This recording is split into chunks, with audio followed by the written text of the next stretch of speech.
Hello दोस्तों, मैं आपका दोस्त सुमित आप सबके लिए लेकर आ चुका हूँ class 10th NCERT exercise number 12.1 और इसका क्वेश्चन नंबर 8 का सोल्यूशन अब हम कंसीडर करने जा रहे हैं। तो अब हम क्वेश्चन की रीडिंग करेंगे। सबसे पहले उन्होंने बोला है फ्रॉम अ सॉलिड सिलेंडर। आपको एक सॉलिड सिलेंडर गिवन है, okay, whose height is 2.4 metre. उसकी जो हाइट है वो 2.4 मीटर है, okay. Diameter is 1.4 centimetre. A conical cavity of the same height and same diameter is hollowed out. इससे एक कॉनिकल कैविटी बनाई गई है जिसकी हाइट और जिसका बेस ये दोनों सिलेंडर के ही इक्वल है। अब आपको पूछा जा रहा है find the total surface area of the remaining solid to the nearest centimetre square. जो आंसर है वो नियरेस्ट सेंटीमीटर स्क्वायर में आना चाहिए, दैट मीन्स वो पॉइंट में आंसर नहीं आना चाहिए, ओके। तो आप देखो इस फिगर को, इस ये जो डायग्राम है इससे आप फील कर सकते हैं। देखो सबसे पहले ये एक सॉलिड सिलेंडर था। इस सॉलिड सिलेंडर के अंदर से ये एक कॉनिकल कैविटी जिसे मैं अभी आपको इस पेन से मार्क करता हूँ, ये कॉनिकल कैविटी क्रिएट करी जिसका बेस, इस कॉनिकल कैविटी का बेस और इस सिलेंडर का बेस दोनों सेम इक्वल है, सेम एरिया को कवर कर रहे हैं। इसके बाद उन्होंने बोला है कि इस कॉनिकल कैविटी की हाइट, कॉनिकल कैविटी की जो हाइट है वो सिलेंडर की हाइट के इक्वल है, दैट मीन्स ये लास्ट तक है, नीचे तक, नीचे वाले बेस को ये क्या करती है, टच करती है। अब आपको ये बताना है कि अगर आप ऐसे इसको होलोड आउट कर लेते हो, इसको कट कर लेते हो, तो जो रिमेनिंग सॉलिड रहता है उसका आप एरिया बताओ, उसका आप क्या बताओ, एरिया। तो ये तो आपको फील करने के लिए डायग्राम था, लेकिन आपको बोर्ड एग्जाम में भी तो कुछ ना कुछ बनाना पड़ेगा। तो उसे कैसे बनाएंगे, उसे कैसे करेंगे, उसकी मदद के लिए मैं आपके लिए एक नया डायग्राम फॉर्म करवाता हूँ। तो सबसे पहले आप एक सॉलिड सिलेंडर बनाएंगे, दैट मीन्स आप इस तरीके से एक सिलेंडर फॉर्म करेंगे। इस सिलेंडर के ऊपर से आप एक कॉनिकल कैविटी क्रिएट करेंगे, एक कॉनिकल कैविटी बनाएंगे जिसे मैं डॉटेड लाइन से रिप्रेजेंट कर रहा हूँ। कॉनिकल कैविटी बनाने के बाद उन्होंने बोला है कि इस कॉनिकल कैविटी की जो डायमीटर है और इसकी जो हाइट है वो सिलेंडर की ही इक्वल है, दैट मीन्स अब आपको कुछ डेटा को मार्क कर लेना चाहिए। जैसे हाइट ऑफ सिलेंडर कितनी है, 2.4 मीटर, ओके। और उसके बाद डायमीटर ऑफ सिलेंडर 1.4 मीटर, जिससे आप रेडियस फाइंड कर सकते हैं। जैसे आप 1.4 को जब आप 2 से डिवाइड करेंगे तो ये हो जाएगा 0.7 मीटर। एच आ चुका है, डी आ चुका है, आर आ चुका है, ओके। इसके बाद अब आपको क्या करना चाहिए, जब आप इस कैविटी को क्रिएट कर लेंगे, इस कैविटी को बना लेंगे, तो आपको जो एरिया दिखाई देगा, विजिबल होगा, आपको जो चीज दिखाई देगी वो किस तरीके से होगी, वो मैं आपके लिए क्रिएट करता हूँ, वो आपके लिए बनाता हूँ। आप देखिए किस तरीके से चीजें आपको दिखाई देंगी। तो आपको इस सिलेंड्रिकल पोर्शन से सिलेंडर का बेस दिखाई देगा और आपको ये कॉनिकल कैविटी दिखाई देगी। आपको क्या दिखाई देगी, ये कॉनिकल कैविटी दिखाई देगी, जैसे अब की बार मैंने सॉलिड लाइन से बनाया है आपके लिए। अब ये जो कॉनिकल कैविटी दिखाई देगी, अब उन्होंने पूछा है कि ये जो डिप्रेशन दिखाई दे रहा है, कॉनिकल कैविटी दिखाई दे रही है, ये सॉलिड दिखाई दे रहा है, आप इसका एरिया बताओ। एरिया की फीलिंग पेंट से लेते हैं। मतलब अब आप पेंट कहाँ कहाँ कर सकते हो, तो आप बोलेंगे सुमित इस बार ना हम पेंट सिलेंडर के आउटर रीजन पर कर सकते हैं, सिलेंडर के आउटर रीजन को पेंट कर सकते हैं अच्छे से। सिलेंडर के बेस पोर्शन को भी पेंट कर सकते हैं क्योंकि ये सॉलिड था, होलो तो था नहीं।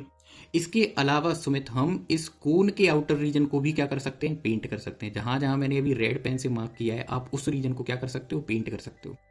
अब जैसे ही आपने देखा कि कोन के हम आउटर रीजन को पेंट कर सकते हैं, यानी कोन के अंदर वाले पोर्शन को पेंट कर सकते हैं, तो इस रीजन को बोलेंगे क्या, तो आप बोलेंगे इस रीजन को, देखो ये कुछ इस तरीके से होगा अंदर राउंड शेप में। तो अगर कोन के अंदर वाले रीजन को आप पेंट कर सकते हो तो इसे बोलेंगे हम कोन का सीएसए। क्या बोलेंगे, कोन के लिए ये क्या होगा, सीएसए हो जाएगा। तो आप एक तो कोन का सीएसए कंसीडर करेंगे, सीएसए ऑफ सिलेंडर कंसीडर करेंगे, इसके अलावा बेस ऑफ सिलेंडर भी कंसीडर करेंगे। ऊपर वाला बेस कंसीडर नहीं करेंगे, ऊपर वाला टॉप वाला, क्योंकि इसे तो आपने कॉनिकल कैविटी बनाते टाइम हटा दिया था, रिमूव आउट कर दिया था। जो नीचे वाला बेस है इसे आप कंसीडर करेंगे। तो आपका आंसर जो राइटिंग होगी सॉलिड की, तो उसके लिए क्या लिखेंगे, surface area of solid is equal to surface area of remaining solid is equal to, तो ये क्या होने वाला है आपके लिए, तो आप बोलेंगे सुमित ये इस तरीके से होने वाला है, C S A of cone plus C S A of cylinder, okay. इसके बाद आपको जो हमारा सिलेंडर है उसके बेस को भी कंसीडर करना है, जिसे मैंने अभी शेड किया उसे भी कंसीडर करना है। तो area of base of cylinder, area of base of cylinder. इसके बाद आप क्या कर सकते हैं कि इसके बाद हम फॉर्मूले मार्क कर सकते हैं। क्या कर सकते हैं, फॉर्मूले मार्क करेंगे। तो फॉर्मूले किस तरीके से मार्क होते हैं, कोन का सी एस ए का फॉर्मूला होता है पाई आर है, सिलेंडर के सीएसए का फॉर्मूला होता है 2 pi r h, area of base of cylinder होता है पाई आर स्क्वायर, ओके। इससे क्या कॉमन आ रहा है, तो आप बोलेंगे इससे पाई आर कॉमन आ रहा है। क्या कॉमन आ रहा है, पाई आर। जो जो एक्सप्रेशन बच गए हैं उनको आप इस ब्रैकेट के अंदर मार्क करेंगे, तो L plus 2H plus R, okay. क्या आपको स्लेंट हाइट गिवन थी, तो आप बोलेंगे नहीं हमें स्लेंट हाइट गिवन नहीं थी। तो क्या आपके पास स्लेंट हाइट का कोई फॉर्मूला होता है, तो उसका आंसर आपका डेफिनेटली क्या रहेगा, यस स्लेंट हाइट का फॉर्मूला होता है इसके root of R square plus H square, okay, इसके बाद आप क्या कर सकते हैं कि इसके बाद आप इस फॉर्मूले के अंदर वैल्यू पुट कर सकते हैं और अब आपका आंसर आने के लिए तैयार है। आपको थोड़ी सी कैलकुलेशन करनी होगी और आपका आंसर आ जाएगा। आर की जगह क्या वैल्यू पुट करेंगे, तो आर की जगह हम वैल्यू पुट करेंगे 0.7, एच की जगह 2.4। इन दोनों वैल्यूज को कंसीडर करते हुए चलते हैं। तो आर की जगह मैंने वैल्यू पुट करी 0.7, आर की जगह वैल्यू आई 0.7, फिर 0.7 स्क्वायर प्लस एच की जगह पर वैल्यू आई 2.4, इसका भी स्क्वायर करा, फिर 2 इंटू 2.4। ओके, और एच की जगह पर आर की प्लेस पर वैल्यू पुट करी 0.7। ठीक है, इसके बाद आप इसको कैसे सॉल्व कर सकते हैं, 7 से आप 0.7 को डिवाइड करेंगे तो ये 0.1 टाइम डिवाइड हो जाएगा। 0.7 का स्क्वायर करेंगे तो ये हो जाएगा 0.49। आप देखते चलिए किस तरीके से हो रही हैं चीज़ें। 2.4 का स्क्वायर करेंगे तो ये आ जाएगा 5.76। अब आप इनको ऐड करेंगे तो ये हो जाएगा 6.25। ये एक पाइथागोरियन ट्रिपलेट है जो आपको लर्न होना चाहिए। मुझे लर्न है इसलिए मैं जल्दी कर पाया। अगर आपको भी लर्न होगा तो आप भी जल्दी कर पाएंगे, नहीं लर्न होगा तो आपको थोड़ा टाइम लगेगा, लेकिन आप फाइनली यहीं तक पहुंच जाएंगे। और इसका जब आप रूट फाइंड करेंगे तो 625, इसका स्क्वायर रूट क्या होता है 25। 6.25 पॉइंट के बाद 2 डिजिट है तो आंसर आ जाएगा 2.5। ओके, 2.4 का आप डबल करोगे आ जाएगा 4.8। इसमें आप 0.7 को क्या करोगे ऐड।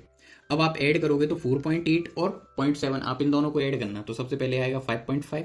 5.5 में आप ऐड करेंगे 2.5, तो जब आप इसको सॉल्व करेंगे तो ये हो जाएगा 8।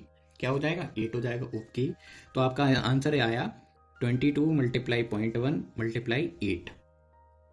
अब 8 का मल्टीप्लाई आप पहले किससे कर सकते हैं, 22 से कर सकते हैं। कितना आंसर आ जाएगा 176। अब 0.1 से मल्टीप्लाई करेंगे तो 1 डिजिट के बाद क्या लग जाएगा पॉइंट, क्योंकि 1 के मल्टीप्लाई से नंबर तो चेंज होने वाले नहीं है। इस तरीके से आपका आंसर आ जाएगा 17.6 मीटर स्क्वायर। अब देखो न्यूमेरिकल वैल्यू आप फाइंड कर चुके हैं, लेकिन हमारा जो सवाल था वो हमसे क्या कह रहा था कि आपका जो आंसर आना चाहिए, सॉरी ये पूरा डेटा ना सेंटीमीटर में गिवन था, तो इसे सीएम में मैं चेंज कर देता हूँ। मुझसे थोड़ी सी मिस्टेक हो गई है, इसको मैं सही कर देता हूँ, सॉरी। अब देखो ये पूरा जो डेटा था वो सेंटीमीटर में गिवन था और आंसर आना चाहिए नियरेस्ट सेंटीमीटर स्क्वायर। आंसर किस में आना चाहिए, नियरेस्ट सेंटीमीटर स्क्वायर। आपका जो आंसर आए उसमें पॉइंट के बाद डिजिट्स नहीं होने चाहिए। ये 17 पॉइंट क्या आ रहा है 6।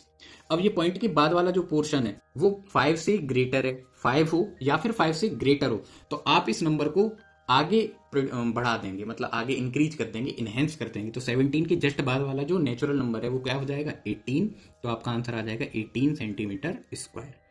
इस तरीके से आपका ये क्वेश्चन कंप्लीट होता है। आई होप आपको ये एक्सप्लेनेशन अच्छे से समझ में आई होगी। अगर आपको ये वीडियो से मैथ समझने में आसानी हो रही है तो आप इनको लाइक करें, शेयर करें, कमेंट करें, सब्सक्राइब करें। Thank you so much.